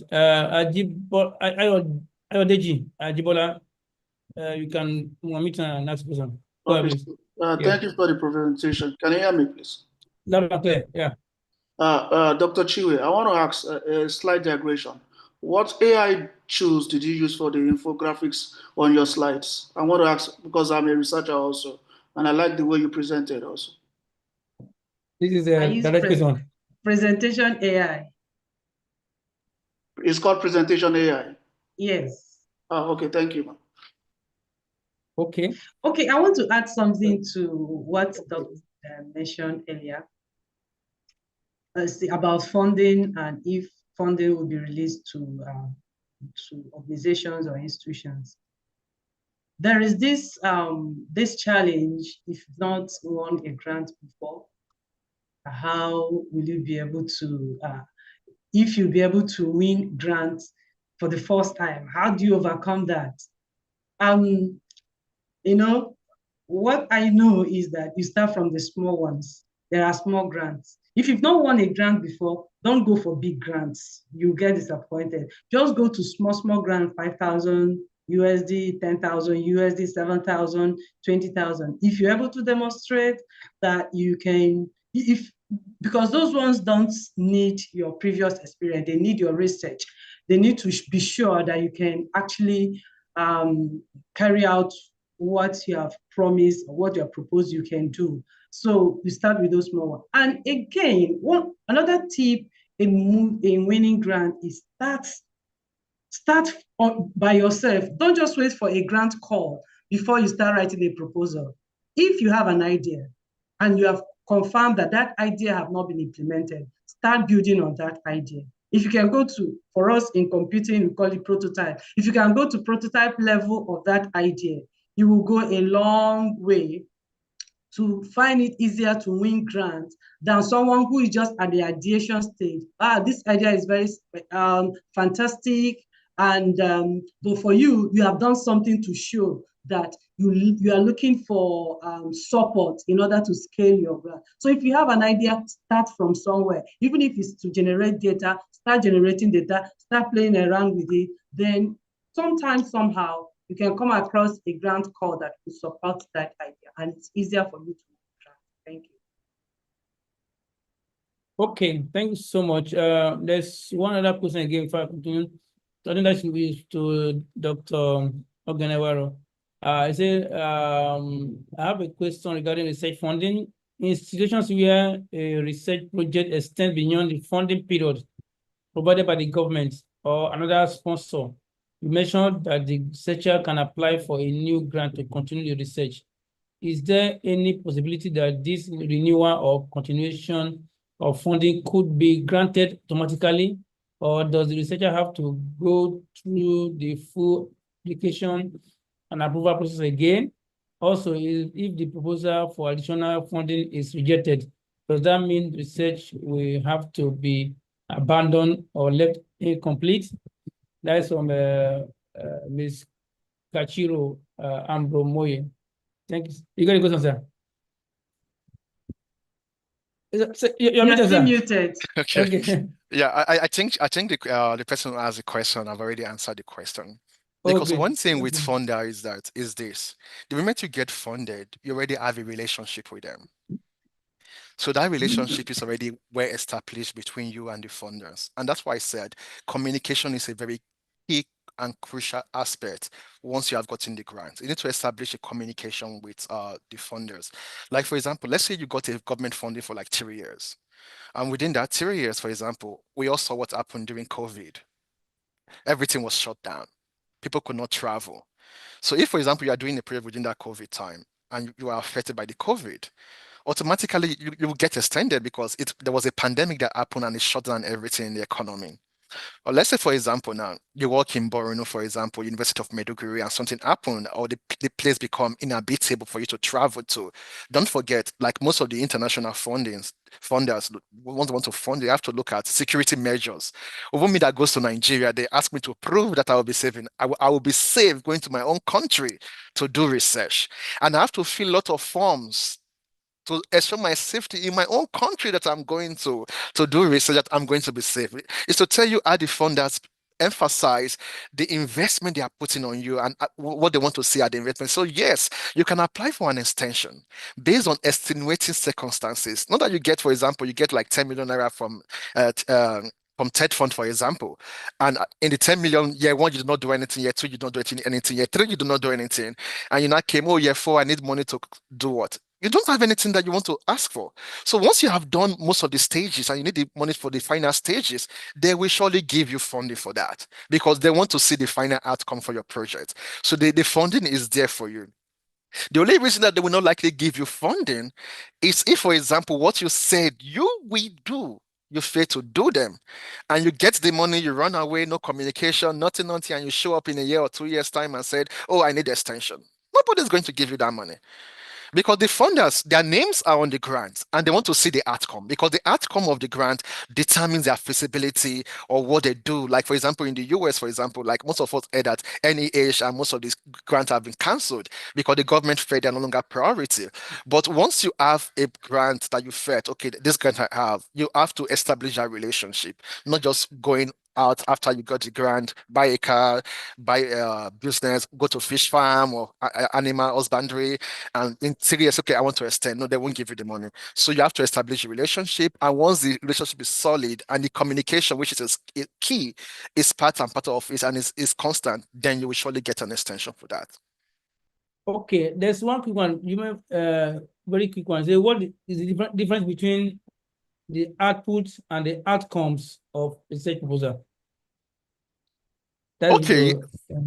Yeah, okay, let me answer that question. And I think Dr. Shiwen can also contribute to that. So most funders, they explain to you, this is the output, this is the outcome of the research. So most times those two ways are used interchangeably. So when we're talking about the output or the outcome, which is what you are going to generate, like which Dr. Shiwen also talked about, because that is where they want to put their money in. For example, you say, okay, my outcome is going to be for policy driven on AI or ethical use of AI. Then that is what's going to be outcome of it. I want to do publications. I want to organize a symposium. I want to organize a conference. And through the conference, I'm going to call different authors or different contributors to come for the conference. I'm going to do a book about this. So those are the outcomes that people always look at. And that outcome is what the funder is very, very interested in, to know, okay, what we come out from this research, if we put our money into it, what we come out from it. And that is very, very, even at local levels, I mean, the TED Fund, but most of the funders too, global, national, international funding, like for example, Alliance Française, for example, they want to see the outcome of your project. So the outcome is based on what your project is going to come out from. What are you going to produce at the end of your of the funding? Okay, thank you so much. I think somebody asked, I can answer that question quickly. Say, can one include theoretical review in the visual review session of proposal? It depends on the type of proposal that you are working on. Also, it depends on the guidelines provided by the funding agency. Okay, so it depends. You can't say yes or no based on what you're looking at, and also if there's a space constraint and then an approach. So that actually depends. Let me take other questions so I can go to concluding remarks. I think most of the questions on the chat have been answered. Theoretical review, yeah, same thing. It depends. It depends on the proposal you're working at. Whether otherwise you can put them in the introduction to establish the gap you are coming in with. Somebody's Breeze, Landry, is it a new hand or the old hand? Yeah, no, it's the new one. I don't want you to. I didn't get the response I was expecting. I was asking the difference between the output and the outcome because sometimes it make me confused. I'm French speaker, and those things make me confused sometimes. Okay. So, what did you not get? Because you say if you expect an answer, you know the answer. What answer do you expect? No, actually, it's like the response I got now is the same thing. It talk about the outputs. Okay. Let me give you an example. Chinwe mentioned that I want to use AI to promote student learning outcomes or learning experience in which where are you from? You're from Burkina Faso, where?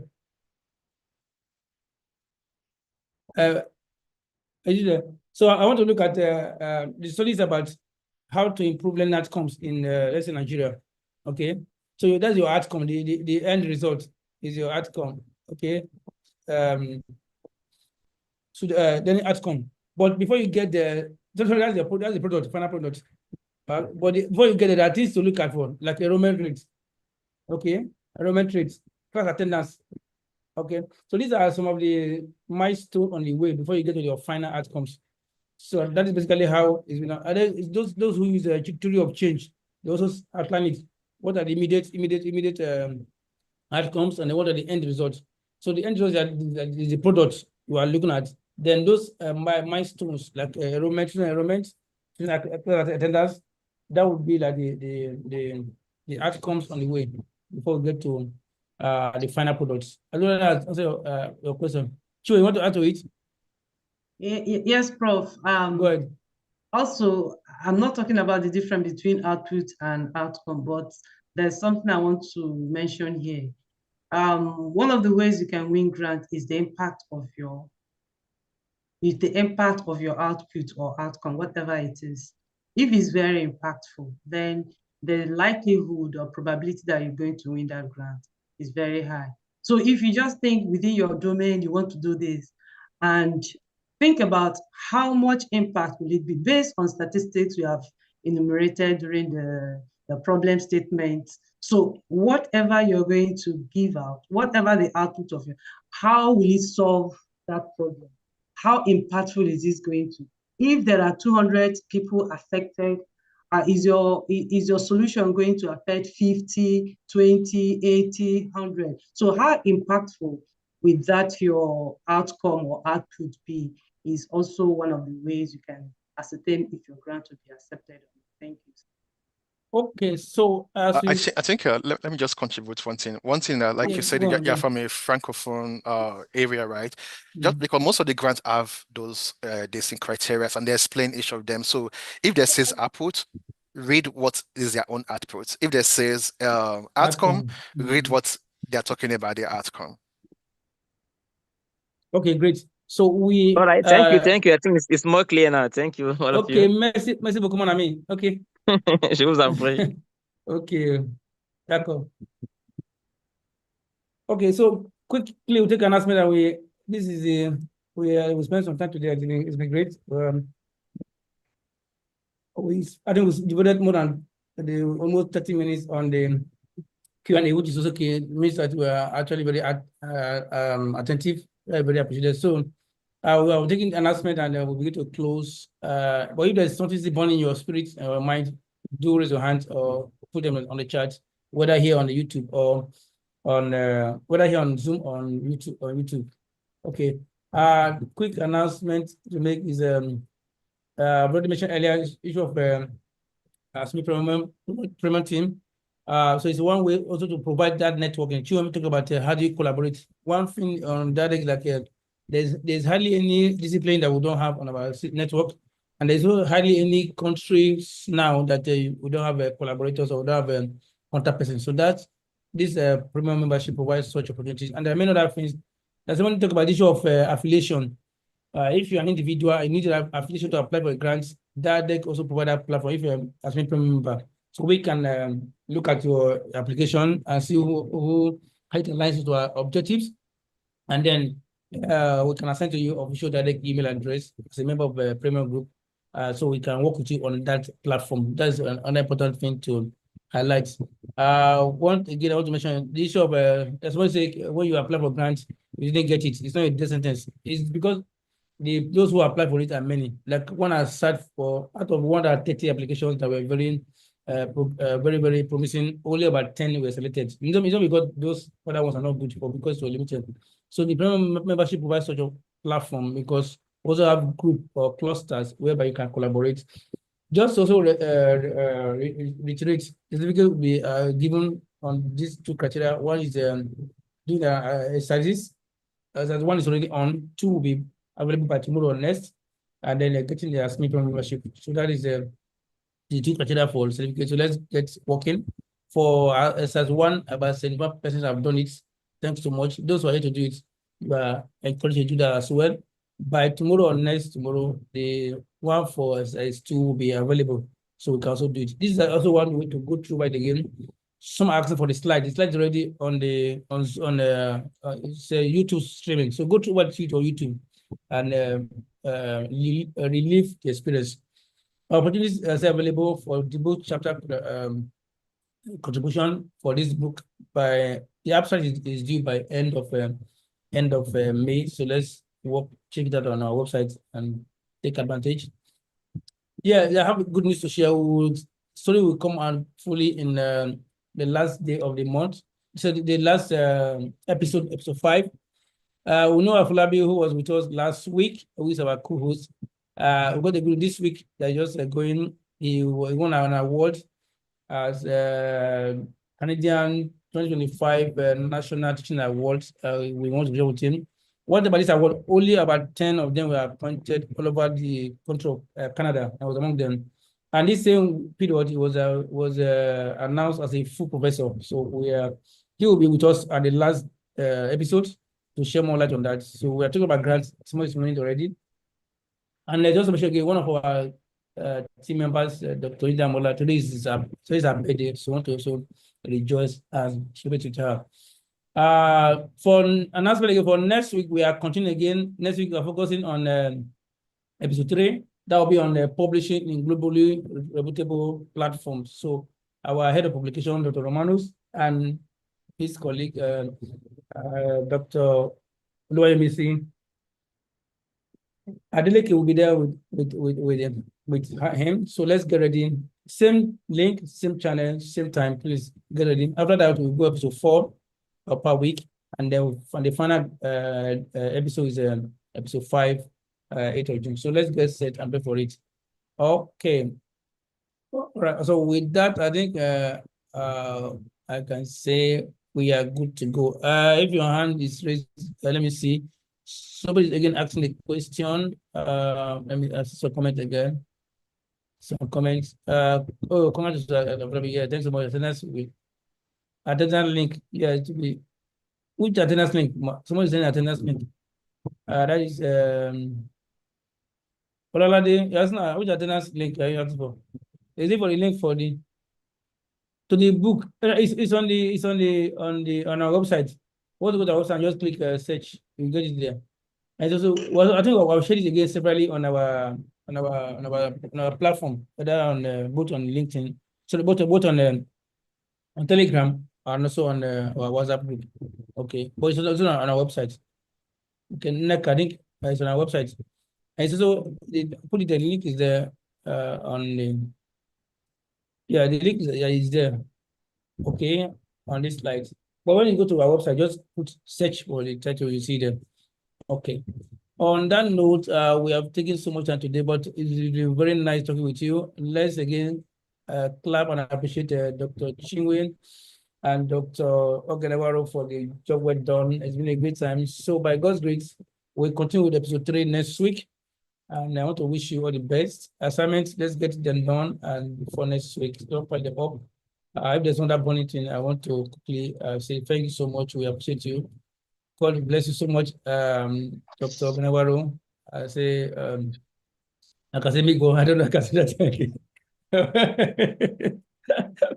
Okay, Dr. Chinwe, emailer. Thank you so much. I want to stop recording on YouTube and